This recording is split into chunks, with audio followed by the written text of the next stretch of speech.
second year of college. I took a job working the overnight shift at Walmart, stocking shelves. It wasn't a bad gig, honestly. The PE was decent, and the night crew was a small, tight-knit group, usually just 8 or 9 of us. The store would close its doors to customers at midnight, and a strange kind of peace would settle over the place. The only sounds were the rumble of pallet jacks on the tile floors and the satisfying rip of cardboard boxers being sliced open. But one night, something happened that still sends a shiver down my spine whenever I think about it. My assignment for the shift was the frozen food section. If you've ever found yourself in one of those aisles late at night, you know it has its own unique atmosphere. Tea, constant.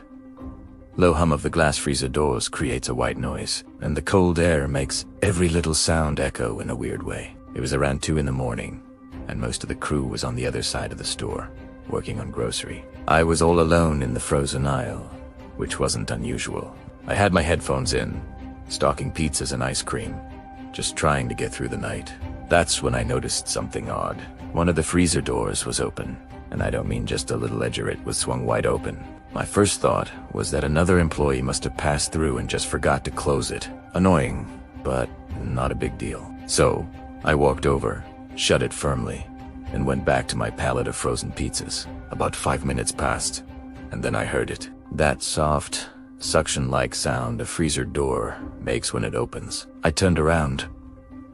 The very same door was open again. I just stood there for a moment, my mind racing to find a logical explanation. Maybe the seal was bad.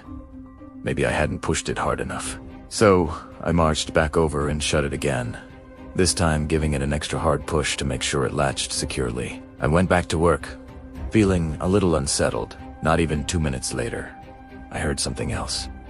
Footsteps.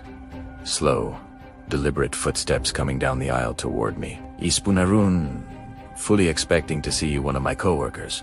But there was no one. Just the long, empty aisle, with the overhead lights reflecting off the endless row of glass freezer doors.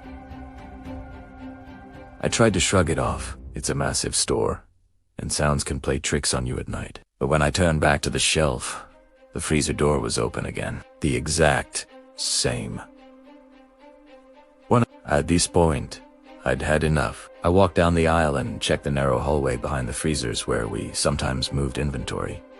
It was completely empty. I closed the door one more time and tried to focus on my work, my heart starting to beat a little faster. A few minutes later, my manager's voice crackled over the radio. He asked if anyone had moved the ladder from the frozen section. Prometa told him no. His voice was serious when he replied. He said he was watching the security camera, and he saw the ladder